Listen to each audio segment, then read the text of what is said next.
യഹൂദികൾക്ക് സംഭവിച്ചത്, നസറാനികൾക്ക് സംഭവിച്ചത്, അവര് വേദഗ്രന്ഥത്തിൽ നിന്ന് ചിലത് ഉൾക്കൊണ്ടു, ചിലതിനെ തള്ളിക്കളഞ്ഞു. നമുക്കിഷ്ടമുള്ളയിടത്ത് ഇസ്ലാം, നമുക്കിഷ്ടമില്ലാത്തിടത്ത് ഇസ്ലാമില്ല.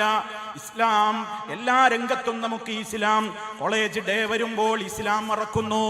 അവിടെയുള്ള ഡാൻസുകളും പാട്ടും നടക്കുമ്പോൾ അവിടെ ഇസ്ലാം മറക്കുന്നു.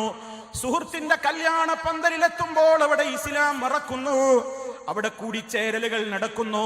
തലേന്ന് മദ്യത്തിന്റെ കുപ്പികൾ പൊട്ടിച്ച് ആ രൂപത്തിലുള്ള താണ്ഡവമാടുന്നു. പല രൂപത്തിലുള്ള സംസ്കാരങ്ങൾക്ക് വഴിപ്പെട്ടു പോകുന്നു. പറയുമ്പോ പറയും ഞാൻ നിസ്കരിക്കുന്നുണ്ട്. അല്ലാഹു പറയുന്നത് അഫതുഅ്മിനൂന ബിബഅദിൽ കിതാബ്, വേദഗ്രന്ഥത്തിൽ നിന്ന് ചിലത് വിശ്വസിക്കുകയും വതക്ഫുറൂന ബിബഅദിൻ, ചിലതിനെ തള്ളിക്കളയുകയുമാണോ? അത് ചെയ്യുന്നവർക്ക് ദുനിയാവിൽ തന്നെ അപമാനമുണ്ട്, പരലോകത്ത് കഠിനകഠോരമായ ശിക്ഷയുണ്ട്.